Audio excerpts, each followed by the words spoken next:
સ્વામિનારાયણ મંદિરના સ્વામી સામે દુષ્કર્મનો કેસ 1 મહિના બાદ ફરિયાદ રદ કરવા માટે હાઈકોર્ટમાં અરજી કરાઈ છે। સંમતિથી ફરિયાદ રદ કરવા માટે હાઈકોર્ટમાં અરજી કરવામાં આવી। પીડિતાએ અગાઉ વાડી પોલીસ સ્ટેશનમાં દુષ્કર્મની ફરિયાદ કરી હતી। ફરિયાદ 2016માં જેપી સ્વામીએ દુષ્કર્મ આચર્યું હોવાની ફરિયાદ હતી। હવે સંમતિથી ફરિયાદ રદ કરવાની અરજી કરાઈ।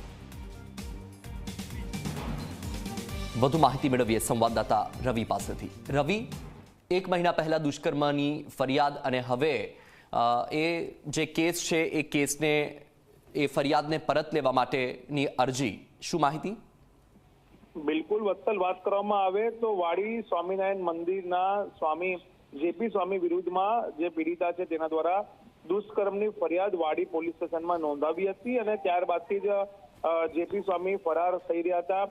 પરંતુ એકાએક આખા કેસમાં નવો જ વળાંક આવ્યો છે, કારણ કે 1 મહિનાના સમય બાદ જે પીડિતા છે તે ફરી ગઈ છે અને પીડિતાએ હાઈકોર્ટમાં પિટિશન દાખલ કરી છે અને સંમતિથી ફરિયાદ રદ કરવા માટે હાઈકોર્ટમાં પિટિશન દાખલ કરી છે। ત્યારે સવાલ એ થઈ રહ્યો છે કે શું પીડિતા આ જેપી સ્વામી વિરુદ્ધ ખોટા આક્ષેપો કર્યા હતા કે તેમને ફસાવવા માટે કે બદનામ કરવા માટે આક્ષેપો કર્યા હતા, તે સવાલ અત્યારે ઉઠવા પામી રહ્યા છે।